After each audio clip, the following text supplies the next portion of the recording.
इस नए वीडियो के लिए कंपनी मेरी नजर में, जहां आज हम जिस कंपनी के बारे में बात करने जा रहे हैं वह company D mart. D mart के बारे में हम सब परिचित हैं, सभी कोई जानते हैं, उसके परिचय की आवश्यकता नहीं है। आज मैं सिर्फ आपको एनालिसिस करके बताऊंगा कि डी मार्ट मेरी नजर में क्या है, डी मार्ट क्यों फेमस है। डी मार्ट की स्थापना राधाकिशन दमानी ने की थी। राधाकिशन दमानी, जिसे एक मारवाड़ी व्यापारी से ज्यादा लोग मिस्टर वाइट के रूप में जानते हैं। मिस्टर वाइट यानी अपने कामकाज को साफ सुथरा रखना और साथ में हमेशा उनका पहनावा व्हाइट शर्ट और व्हाइट पैंट में ही नजर आते हैं।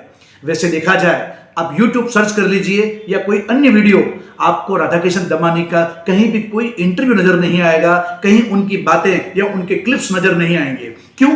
क्योंकि वह सिर्फ और सिर्फ अपने काम पर विश्वास करते हैं। राधाकिशन दमानी बिग बुल राकेश झुनझुनवाला के भी गुरु माने जाते हैं। राकेश झुनझुनवाला ने स्वयं अपने इंटरव्यू में बताया था कि उनके गुरु कौन, तो उन्होंने कहा था कि उनके गुरु राधाकिशन दमानी हैं। हम राधाकिशन दमानी की ज्यादा बात न करते हुए बात करते हैं उनकी कंपनी डी मार्ट को, कि आखिर आज मेरी नजर में इस कंपनी के बारे में जो बात कर रहा हूं, मैंने डी मार्ट का चयन क्यों किया। मेरी नजर में डी मार्ट, जिसे आम भाषा में कह सकते हैं कि मॉल के रूप में हाट बाजार, ठीक सुना आपने, मॉल के रूप में हाट बाजार। हाट बाजार की क्या विशेषता होती है? हाट बाजार वह बाजार होता है जहां पर आपको मार्केट से सस्ता प्रोडक्ट मिल जाता है। और डी मार्ट की सबसे बड़ी विशेषता भी यही है कि मार्केट की तुलना में आपको सब कुछ सस्ता मिलेगा। आप प्रश्न पूछेंगे कि डी मार्ट की यह विशेषता, सस्ता यानी क्वालिटी से कॉम्प्रोमाइज नहीं, सस्ता यानी मार्केट या किसी अन्य मॉल से या ऑनलाइन से सस्ता प्रोडक्ट उपलब्ध कराना। राधाकिशन दमानी एक सुझे बुझे बहुत ही अनुभवी मारवाड़ी हैं, जिन्हें पता था कि कस्टमर को क्या चाहिए। उन्होंने देश विदेश के दौरे किए, कस्टमर को समझा, तो उन्होंने पता लगाया कि विश्व में ऐसा कहीं कोई कस्टमर नहीं है जो प्रोडक्ट को सस्ता लेना नहीं चाहता हो। ह्यूमन टेंडेंसी है, कस्टमर का बिहेवियर है, बायर्स बिहेवियर है कि वह सस्ता लेना चाहता है। राधाकिशन दमानी ने इसी चीज को फोकस किया, और फोकस किया किस पर? मिडिल क्लास पर फोकस किया। और मिडिल क्लास को फोकस करने के साथ साथ उन्होंने सस्ते प्रोडक्ट की नींव रखी, जिसे डी मार्ट जाना जाता। अब आप प्रश्न पूछेंगे कि डी मार्ट सस्ता कैसे देता है। डी मार्ट के सस्ता देने के 3 बड़े कारण हैं। सबसे बड़ा कारण, आपने देखा होगा कि डी मार्ट के जो मॉल बने हुए हैं, ये कोई ऊंची ऊंची बिल्डिंग है या चकाचौंध वाले या तामझाम वाले या इस प्रकार के मॉल नहीं है। बिल्कुल साधारण सी दुकान जैसे लगेंगे आपको, यानी आपको ऐसा ही लगेगा जैसे किसी आप हाट बाजार में घूम रहे हो। और बात सच भी है, हाट बाजार जैसी कोई सिंपल सी जमावट, साधारण अलमारियों में रैक में रखे हुए माल, कस्टमर आता है, उठाता है, ट्रॉली में रखता है, बिल बनाता है और चल देता है। सबसे बड़ी बात यह कि कस्टमर को सस्ता उपलब्ध कराने के लिए उन्होंने न तो कोई बड़ी पॉश एरिया में बिल्डिंग ली, न कोई बड़े बड़े मॉल बनाए, न लाइटिंग पे, न डेकोरेशन पे कोई खर्चा किया, जिसका सीधा सीधा लाभ कस्टमर को दिया और कस्टमर को सस्ता प्रोडक्ट उपलब्ध कराया। यह पहला कारण। दूसरा कारण, उन्होंने सेटिंग की डिस्ट्रीब्यूटर्स के साथ या स्टॉकिस्ट के साथ। आपने देखा होगा कि डिस्ट्रीब्यूटर से जब माल दुकानदार तक आता है या जो रिटेलर बेचता है, तो वो पैसा कुछ दिनों के बाद देता है, जिसके कारण रिटेलर को पैसा जब भले 15 दिन बाद देना पड़ता हो या महीने भर बाद देना पड़ता हो, लेकिन पैसा बच जाता। राधाकिशन दमानी ने डिस्ट्रीब्यूटर्स की प्रॉब्लम को समझा और उन्होंने डिस्ट्रीब्यूटर्स से कैश में प्रोडक्ट लेना शुरू किया। फायदा क्या हुआ? कैश लेने के कारण जो कैश डिस्काउंट मिलता है, उसका सीधा फायदा वो कस्टमर को दे देते हैं। अब आप प्रश्न पूछेंगे कि कस्टमर को सस्ता प्रोडक्ट देने से राधाकिशन दमानी को क्या फायदा होता है?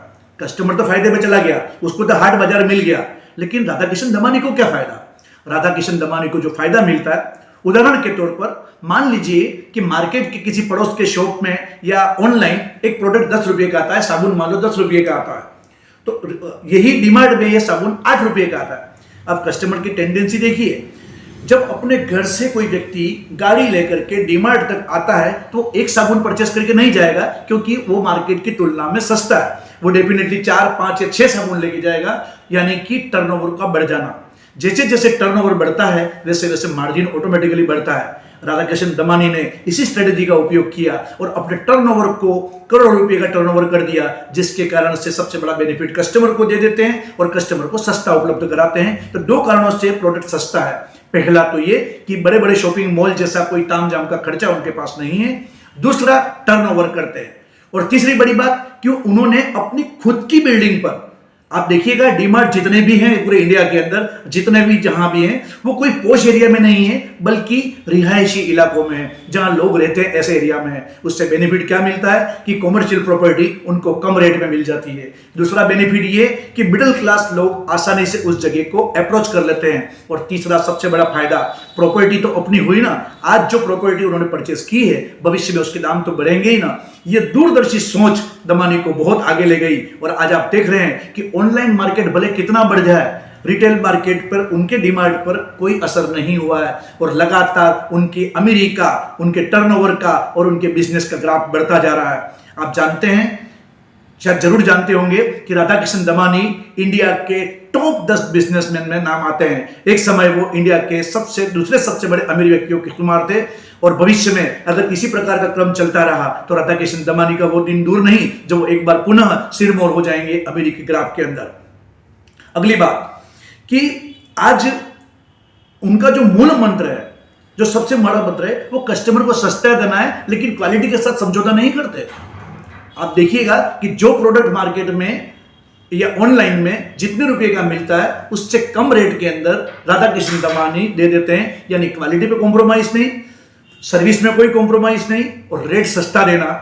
और सबसे बड़ी बात कि वह उपनगरों में या ऐसे एरिया में जो टियर 3, टियर 4 सिटी है वहां पर भी आसानी से अपना मॉल खोल लेते हैं, डीमार्ट की स्थापना कर देते हैं। तो इस प्रकार से सस्ता देने की प्रवृत्ति, डिस्ट्रीब्यूटर के साथ सेटिंग की प्रवृत्ति, क्वालिटी से कोई कॉम्प्रोमाइज न करने की प्रवृत्ति और साथ में ऑनलाइन से कंपटीशन कैसे करना, यह सब प्रवृत्ति राधाकिशन दमानी से सीखी जा सकती है, जिनको मिस्टर वाइट के रूप में जाने जाते हैं। और उन्होंने शेयर मार्केट को छोड़ करके डीमार्ट की स्थापना की। और आज आप देख रहे हैं कि डीमार्ट आज किसी परिचय का मोहताज नहीं है और कंपनी लगातार ग्रोथ के पायदान पर चढ़ रही है। तो कंपनी मेरी नजर में आज इतना ही। इससे हमने क्या सीखा? इस केस स्टडी से हम ये सीख सकते हैं कि कस्टमर कैसा भी हो वो सस्ता चाहता है, सस्ते के लिए क्वालिटी से समझौता न करें। दूसरी बात, कस्टमर को अगर सस्ता देना है तो टर्नओवर को बढ़ाइए, आप निश्चित रूप से कस्टमर को अच्छी रेट पे माल उपलब्ध करा पाएंगे। और सबसे बड़ी बात, खुद की प्रॉपर्टी बनाइए, न कि रेंटल प्रॉपर्टी बड़े बड़े मॉल के लिए, ताकि जैसे जैसे खुद की प्रॉपर्टी बनेगी इससे बेनिफिट ये होगा कि इन केस कभी कोई मॉल बंद भी करना पड़ा या बंद भी हो गया तो प्रॉपर्टी की रेट तो बढ़ने ही है। मेरी ये केस स्टडी आपको कैसी लगी यह कमेंट्स करना ना भूलिएगा। अगर आपने अभी भी मेरा चैनल सब्सक्राइब नहीं किया है तो प्लीज सब्सक्राइब कीजिएगा। हम इसी प्रकार से एक सीरीज चला रहे हैं कंपनी मेरी नजर में। इससे पहले हमने मामा अर्थ पर एक केस स्टडी बनाई थी। अगली बार बहुत ही अच्छी कंपनी को लेकर सामने आ रहा हूं, उसको देखना ना भूलिएगा। कंपनी मेरी नजर में।